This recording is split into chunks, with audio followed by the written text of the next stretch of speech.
कंस ने भी एक आपातकालीन बैठक बुलाई और जिसमें सभी सैनिकों को बुलाया, समस्त राक्षसों को बुलाया और उस आपातकालीन बैठक में महाराज ने सभी सैनिकों से कहा कि आप जानते हो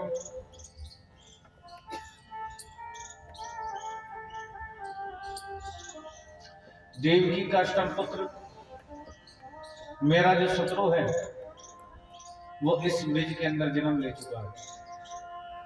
मैं नहीं चाहता कि बड़ा होकर के वो मेरा वध करे, उसकी मृत्यु होनी चाहिए। सैनिकों ने कहा कि महाराज ये बताइए कि उसकी मृत्यु हो तो कैसे हो। हम ये जानना चाहते हैं कि आपके शत्रु को जन्म लिए हुए कितना समय हुआ है, और यदि अगर आप हमारी मानो तो महीने भर में, क्योंकि आपके शत्रु को जन्म लिए हुए अभी एक महीना भी नहीं हुआ, और मेरी मानो तो महीने भर में जितने भी बालकों ने जन्म लिया है, जितने भी बच्चों ने जन्म लिया है, तुम उन समस्त बालकों की हत्या करा दो। इससे क्या होगा कि आपका शत्रु भी समाप्त हो जाएगा, आपके दिल से जो भय है वो भी खत्म हो जाएगा। जब इस बात को कहा, महाराज कंस ने कहा कि ये तो बात ठीक है, लेकिन ये बताओ कि ये बाल हत्याएं करेगा कौन। कह तो दिया, लेकिन जब बाल हत्याएं करने का समय आया तो एक भी सैनिक आगे नहीं बढ़ा। सब कहने लगे कि महाराज हम नहीं करेंगे, हम नहीं करेंगे। लेकिन वहीं पर बैठी पूतना ने कहा कि महाराज मैं जाऊंगी, क्योंकि पूतना की अगर हम बात करें तो यहाँ पर बड़ा सुंदर भाव कहा है कि कंसेन प्रीतो घोरा पूतना बलघातिनी शिशुंचा निगृह्णन्ति पुरग्रामर्यादिषु। कंसेन प्रीता घोरा पूतना बालघातिनी शिशुंचा निगृह्णन्ति पुरग्रामर्यादिषु।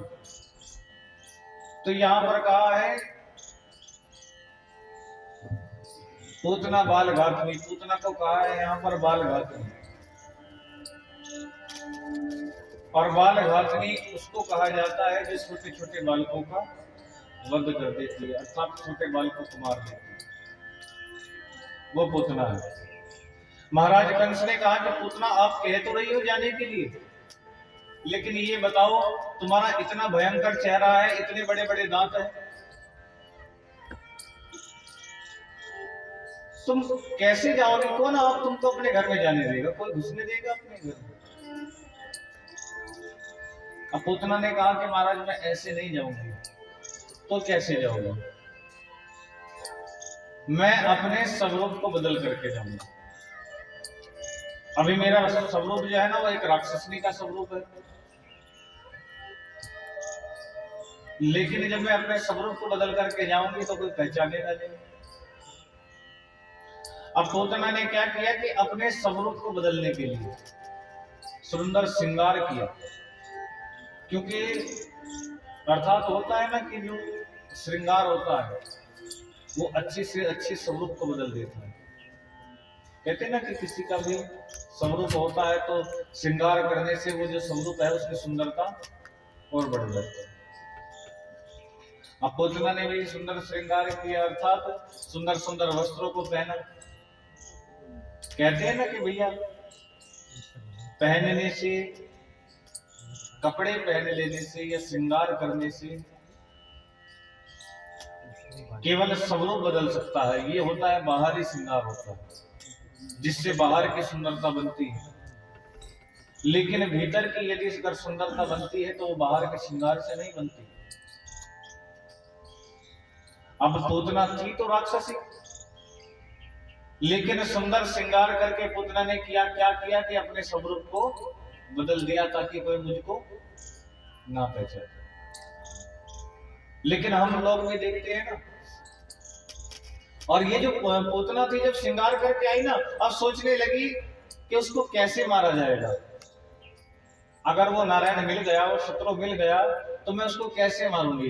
तो इसने क्या किया कि अपने पयोधर पर विष लगा दिया। अपने पयोधर पर जब विष लगाया और सोचने लगी कि जब 2 बूंद उसकी विष की उसके मुंह में जाएगी और वो समाप्त हो जाएगा, मैं उसको वहीं पर छोड़ करके लौट करके आ जाऊंगी। भगवान को मारने का प्रयास देखिए किस प्रकार। सुंदर श्रृंगार किया, अपने पयोधर पर विष लगाया, और जब पयोधर पर विष लगा करके सुंदर श्रृंगार करके पूतना आकाश मार्ग से चली जा रही थी, और आकाश मार्ग से जाते जाते पूतना ने नंद भवन की ओर देखा। तो नंद भवन में क्या देखा कि सभी जो ब्रजवासी थे खुशियां मना रहे थे, आनंद मना रहे थे। हृदय में अपार आनंद का, अपार खुशियां थी। सभी नंद उत्सव मना रहे थे, मिलकर के गा रहे थे, झूम रहे थे, नाच रहे थे, गुलाल उड़ा रहे थे चारों ओर। और जब आनंद मना रहे थे, खुशियां मना रहे थे, गा रहे थे, और देखा पूतना ने, और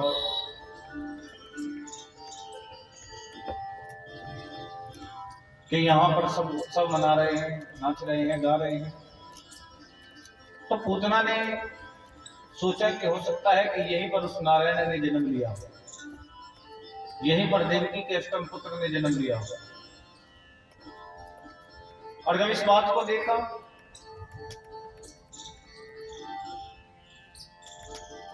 तो पूतना नीचे उतर करके आई, और नीचे उतर करके आई, और जैसे ही समस्त ब्रजवासियों ने पूतना को देखा, तो पूतना को देख करके सभी ब्रजवासी रुक गए, और रुक करके सोचने लगे कि इतने सुंदर गोपी आज यहाँ पर ब्रिज में आई है, हम पूतना को देख रहे हैं। अर्थात के सबका ध्यान केवल पूतना की ओर चला गया कि भैया इतनी सुंदर गोपी हमने पहले तो कभी नहीं देखी। अंदर से तो राक्षस नहीं है, लेकिन अपना स्वरूप बदल करके आ गया। अपने श्रृंगार से अपने मुख को बदला, अपने शरीर को बदला, वस्त्रों को पहना,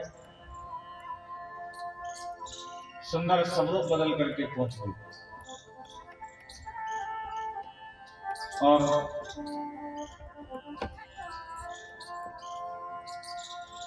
देखा, ब्रजवासी रुक गए, कहा, सोचने लगे, कहा कि इतनी सुंदर गोपी आखिर आई कहां से।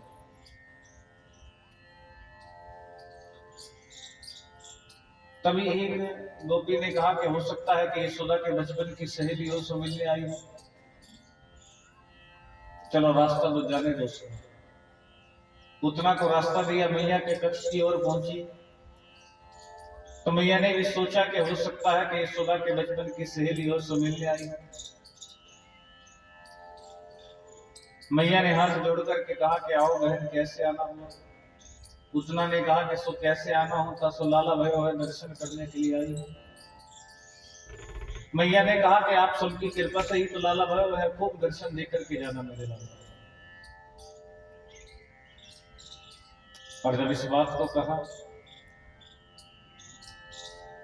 मैया ने कहा कि देखो, आप मेरे लाला को शुभ आशीर्वाद देना, मैं बाहर थोड़ा अतिथियों का स्वागत कर लेती हूँ। अतिथियों का स्वागत करने के लिए मैया बाहर गई, और पूतना ने देखा कि कन्हैया पालने में अकेला है, तो भगवान को अपनी गोद में उठा लिया। और भगवान ने जैसे पूतना को देखा, तो देखने से पहले ही भगवान ने अपने नेत्रों को बंद कर लिया।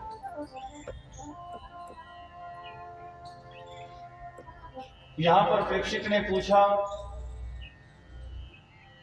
सुखदेव जी से कहा कि गुरुदेव मुझे ये बताइए कि पूतना को देख करके भगवान ने अपने नेत्रों को बंद क्यों किया। सुखदेव जी ने कहा कि देखो, इसके पीछे एक नहीं अनेकों कारण है। भगवान ने पूतना को देख करके नेत्र को क्यों बंद किया। पूतना कंसेन प्रिय था, गोरा पूतना बाल घातनी। बाल घातनी किसको कहा जाता है? बाल घातनी, जो बच्चों का वध कर दे, पूतना। पूतना, पूतना, पूत का अर्थ होता है पवित्र। संस्कृत में यदि पूत का अर्थ करे, वैसे पूत का अर्थ तो बेटे को भी कहा जाता है, लेकिन संस्कृत में पूत का अर्थ होता है पवित्र। जो पूतना, जो पवित्र नहीं है वो पूतना है। अर्थात कि भगवान कहते हैं कि इसको ये पवित्र नहीं है, और दूसरा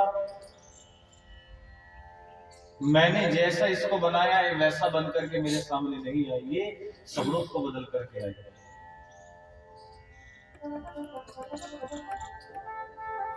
क्योंकि अर्थात एक नहीं बहुत लोग ऐसे होते हैं, और आजकल कलिकाल की यदि अगर समय की बात करें तो एक नहीं अनेक, कितने लोग ऐसे होते हैं जो अपने स्वरूप को बदल करके घूमते हैं। अर्थात कि भीतर से कुछ है लेकिन बाहर से कुछ और दिखते हैं। कपड़े पहन लेने से या स्वरूप को बदल लेने से व्यक्ति नहीं बदलता। अर्थात के अंदर के विचार, मन के विचार तो वही रहते हैं, और इसलिए स्वरूप को बदल करके ने से अच्छा है कि हम अपने भीतर से अपने आप को बदला जाए। व्यक्ति यदि अगर स्वरूप को बदल करके आए, आजकल हम दिखावे पे ज्यादा भरोसा कर देते हैं। जिसका दिखावा अच्छा है हम उसको मान लेते हैं। लेकिन यहाँ पर अगर हम बात करें तो दिखावा तो पूतना भी करके आई थी, लेकिन उसके अंदर के विचार क्या थे, आई किस विचार से थी? विचार में तो मन में तो ये था कि भगवान को मारने के लिए आई थी, कृष्ण को मारने का विचार था, स्वरूप बदला हुआ था, लेकिन अंदर के विचार वही थे। तो इंसान की पहचान जो होती है वो उसके स्वरूप से नहीं होती। वस्त्र पहनने से विचार नहीं बदलते। इसलिए कहा जाता है कि यदि अगर संत भी किसको कहा जाता है, केवल वस्त्र पहने लेने से, कपड़े पहने लेने से कोई संत नहीं बनता। संत बताता है कि हृदय जिसका कोमल होता है और काम, क्रोध, लोभ, मोह, अहंकार इन सब चीजों से जो परे होता है वो संत है, उसको संत कहा है। जो सत्य के मार्ग पर चले वो संत है। अर्थात के वस्त्र पहनने से संत नहीं बना जाता। वस्त्र पहन करके तो अनेकों घूमते हैं, लेकिन अंदर का हृदय संत की तरह होना चाहिए। चाहे वो एक परिवार में ही क्यों ना रहता हो, चाहे वो एक गृहस्थ में ही क्यों ना रहता हो, अगर गृहस्थ में रह करके भी आपका मन सरल है, आप इन चारों चीजों से जो परे है, तो समझ लेना गृहस्थ में रहने वाला भी एक संत की प्रवृत्ति वाला ही व्यक्ति है।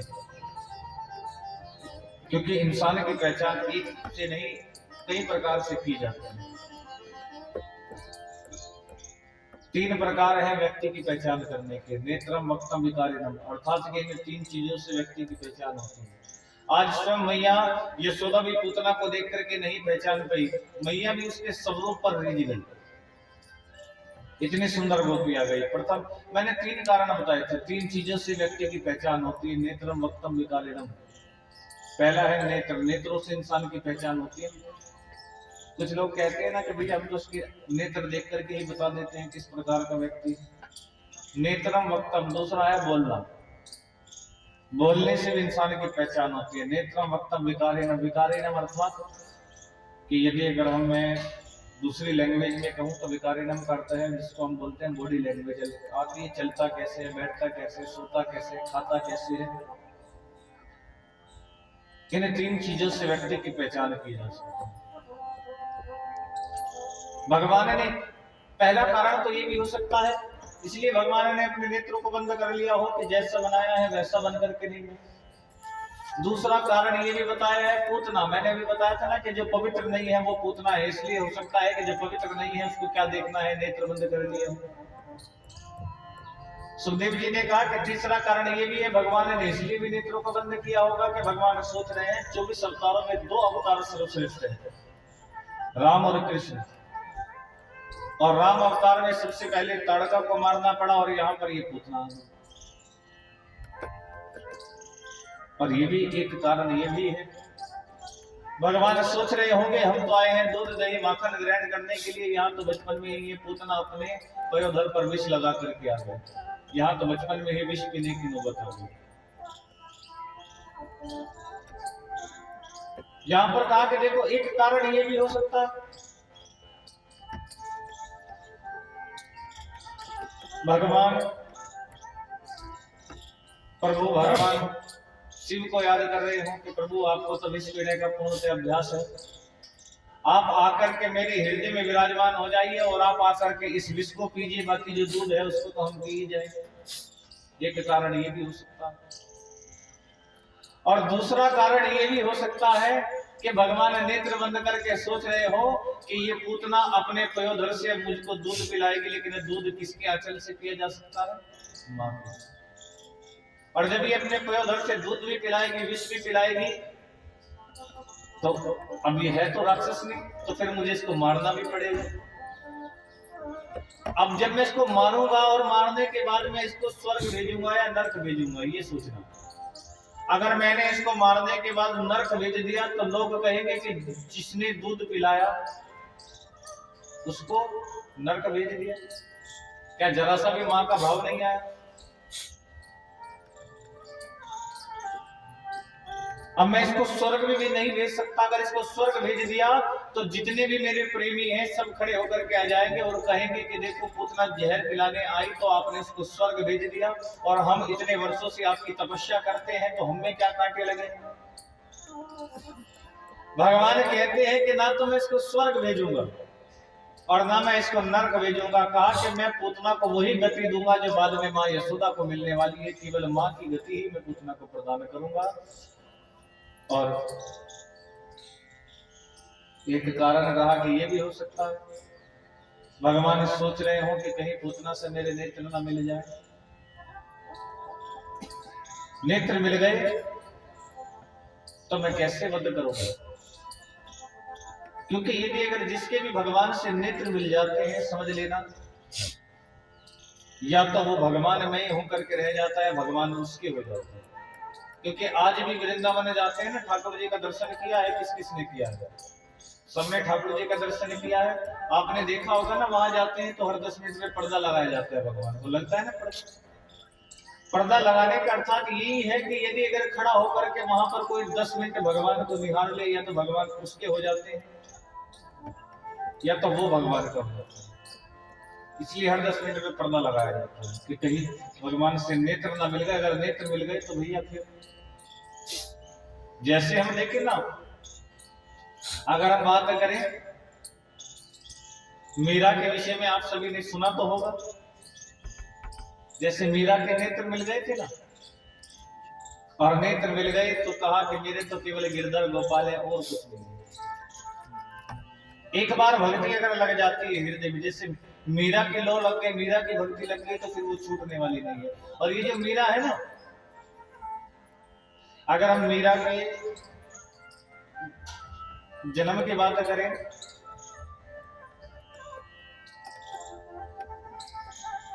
तो ये मीरा द्वापर की एक गोपी थी। जब भगवान ने गिरिराज उठाया, गिरधर उठाया और 7 दिन गिरिराज पर्वत को उठा करके रखा,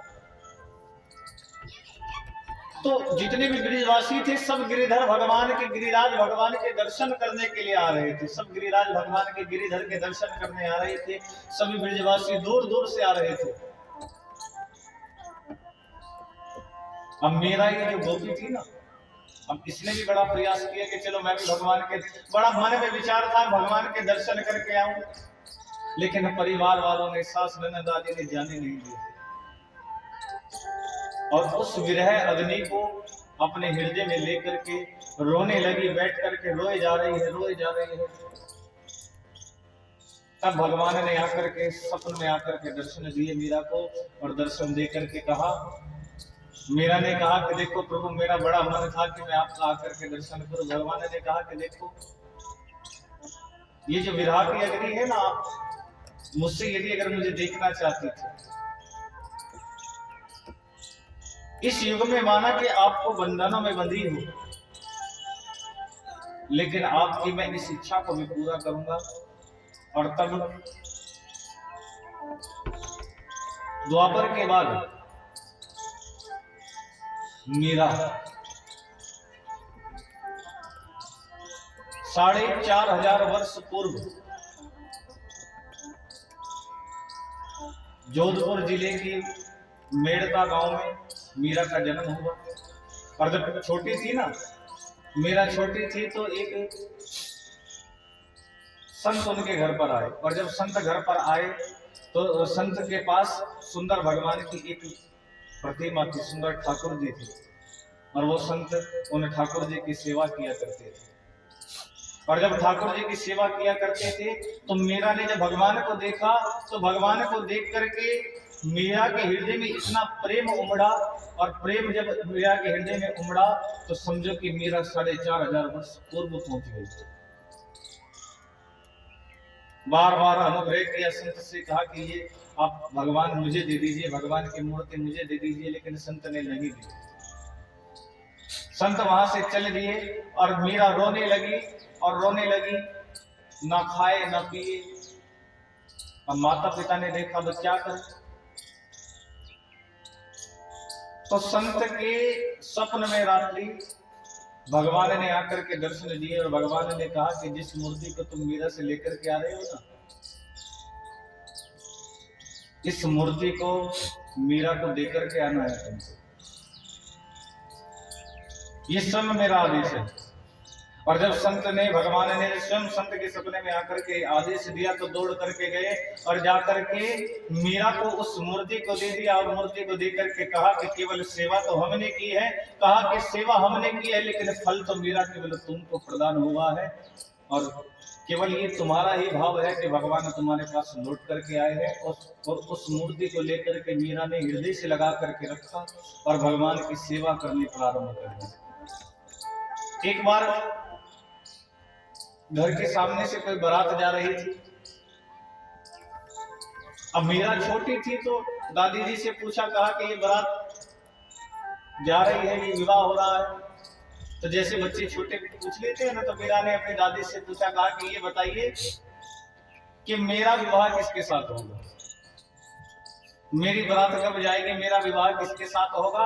तो दादी ने भी हास्य करते हुए मजाक मजाक में बोल दिया कि तेरा विवाह तो गिरधर गोपाल के साथ होगा। अब मीरा ने उसी बात को सच मान लिया और तुरंत भगवान को उठा करके अपने हृदय से लगा लिया और कहने लगी, कहा कि मेरा विवाह होगा तो केवल गिरधर गोपाल के साथ होगा। हृदय से लगा करके मीरा ने और भगवान की सेवा करनी प्रारंभ कर दी कि मेरे तो गिरधर गोपाल दूसरो ना कोई, जाके सिर मोर मुकुट मेरो पति सोए। अपना मन ही मन अपना पति भगवान को मान लिया कि भाव अमर वेदे की एक छोटी सी बात को दादी ने तो केवल हास्य करते हुए ये कहा था कि तेरे पति तो गिरधर गोपाल है, लेकिन मीरा उस बात को सच मान गई। बड़ी हुई तो विवाह हुआ, राणा के साथ, भोजराज जी के साथ जब विवाह हुआ, विवाह के बाद जब लौट करके आई, जैसे तैसे घर आई, लेकिन मन में तो केवल भगवान बसे हुए थे। और यदि अगर हम मीरा के जीवन के, मीरा के चरित्र को देखें तो जितने कष्ट मीरा ने सहे, शायद ही इतने कष्ट कोई जीवन में सह सकता है। भोजराज जानते थे कि ये जो मीरा है ना, ये कोई स्त्री नहीं है, ये तो कोई वो दैवीय शक्ति है जो मेरे यहां पर आई है। और सब चीजों पर ठुकरा दिया और हर समय केवल गिरधर गोपाल का स्मरण करने लगे, भगवान के भजन गाए, नाचे कूदे। केवल यही परिवार वालों ने भी रोका, समाज वालों ने भी रोका, कहा कि मीरा देखो, हमारा जो समाज है ना, हमारा जो परिवार है, राणा परिवार मिला है, यहाँ पर क्या होता है ना कि जो बहू होती है वो सदैव मर्यादा में रहती है। कहा कि उसके सर से तो घूंघट भी नहीं हटता, और तो संत महात्माओं के साथ मिलकर के भजन गाती है, नाचती है, घूमती है, क्या ये अच्छा है? भोजराज जी ने भी कई बार कहा कि मीरा, लेकिन मीरा नहीं मानी। वो जानते थे। तो भोजराज जी ने आकर के मीरा से कहा कि मीरा मैं जानता हूं। और पहले तो भगवान से मीरा बातें किया करती थी, भगवान की मूर्ति को सामने रख करके भगवान से बातें किया करती थी, हे प्रभु। और कुछ समय बाद उस मूर्ति ने भी भगवान से बातें करना शुरू कर दिया। कहा कि भक्ति में इतनी शक्ति होती है कि वो मूर्ति भी बोलना प्रारंभ हो गई। उस मूर्ति ने भी बोलना प्रारंभ किया। पति ने पूछा, कहा कि मीरा मैं जानता हूं कि तू भगवान से बातें करती है, भगवान से प्रेम करती है, तो मेरी भी एक इच्छा है कि मैं भी भगवान का दर्शन करना चाहता हूं। अब मीरा ने कहा कि अगर आप दर्शन करना चाहते हैं तो मैं भी एक शर्त पे आपको भगवान का दर्शन करा सकती हूं। कहा कि कहो। कहा कि इस शर्त पे मैं आपको भगवान का दर्शन करा सकती हूं कि यदि अगर आपको भगवान का दर्शन करना है तो आज से आपका मेरा पति पत्नी का नाता खत्म कर। अब पति ने कहा कि चले ठीक है, वो तो वैसे भी नहीं है, तो हर समय भजन में लगी रहती है। और जैसे ही मीरा ने हाथ जोड़ करके भगवान से कहा तो साक्षात भोजराज जी को आकर के भगवान ने दर्शन दिए। और जब भगवान ने दर्शन दिए तो भगवान का दर्शन करने के साथ ही हृदय में आनंद हो गया और भगवान को देख करके, भगवान को निहार करके उन्होंने अपने प्राण त्याग दिए। और जब पति ने प्राण त्याग दिए, अब परिवार वाले तो पहले ही मीरा से कहा करते थे, ताने मारा करते थे, लेकिन पति के मरने के बाद ना जाने क्या क्या कहना प्रारंभ कर दिया कि कैसी है, अपने पति को खा गई, इसका पति मर गया, अपने पति को मार दिया। इतने प्रकार के उन तानों को कहा, लेकिन मीरा ने उन तानों को भी सहा। और पति के मरने के बाद राजा विक्रम राणा जब वहां पर गद्दी पर जाकर के विराजमान हुए तो विक्रम ने इतने अत्याचार करने प्रारंभ कर दिए मीरा पर, अनेक अत्याचारों को किया। कहा कि तुम इस महल में रहने लायक नहीं हो। थोड़ी दूर पर जाकर के एक भूत बंगला था जिसमें जाकर के मीरा रहने लगी, भगवान का भजन करने लगी। और वो जो भूत बंगला था उसकी विशेषता थी कि जो भी राजा उसके अंदर जाता था उसकी ही मृत्यु हो जाती थी। और जब मीरा ने जाकर के वहां पर प्रभु का भजन करना प्रारंभ किया, तो भगवान का कीर्तन करना प्रारंभ किया, भगवान का सुमिरन करना प्रारंभ किया, नाचना गाना प्रारंभ किया, संत महात्माओं का वहां पर मेला लगने लगा, समस्त मिलकर के भगवान का भजन गाने लगे, भगवान का सुमिरन करने लगे। अर्थात उस घर के अंदर जितनी भी प्रेत आत्माएं थी सब मीरा के भजन सुन करके सब उस प्रेत योनि से मुक्त हो गई। अर्थात कि मीरा ने उन सबको ताड़ दिया। कहा कि ये भजन का प्रभाव होता है। विक्रम राणा ने देखा कि भैया मीरा तो जब देश विदेश तक मीरा की चर्चा फैलने लगी, लोग मिलने आने लगे, दर्शन करने आने लगे। अब विक्रमजीत ने देखा और राणा जी को देख करके बड़ा हृदय में वो हुआ। तब सोचा कि देखो ये जो इस कुल का जो कांटा है ये निकलना चाहिए, मीरा की मृत्यु कैसे हो, कैसे मीरा को मारा जाए।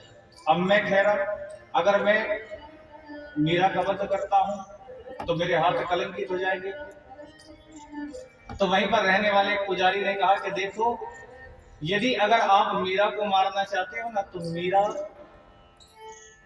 भगवान की सेवा करती है, और भगवान की सेवा करने के बाद भगवान का जो चरणामृत है जिसको वो ग्रहण करती है,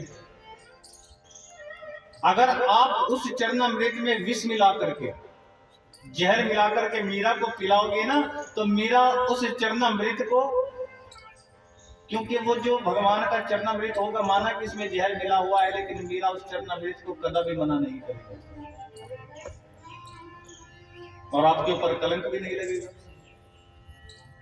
तो राणा जी ने वो भगवान के चरणों का चरणामृत जिसमें विष मिलाया और जहर मिला करके जब मीरा को भिजवाया, और मीरा ने जब उस प्याले से जब उस पर्दे को हटा करके देखा तो देखते ही समझ गई कि इस प्याले में विष मिला हुआ है।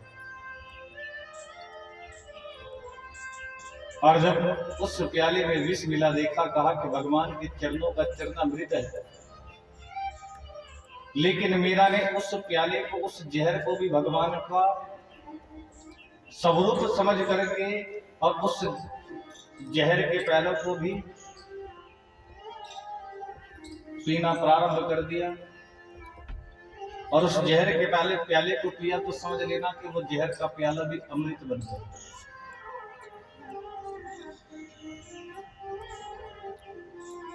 उस जहर के प्याले को भी अमृत बनाया और समस्त संत महात्माओं को लेकर के मीरा ने सुमिरन करना प्रारंभ कर दिया। भगवान का सुमिरन करते हैं, गाती है, झूमती है, नाचती है, बोले भाग्य बिहारी लाल।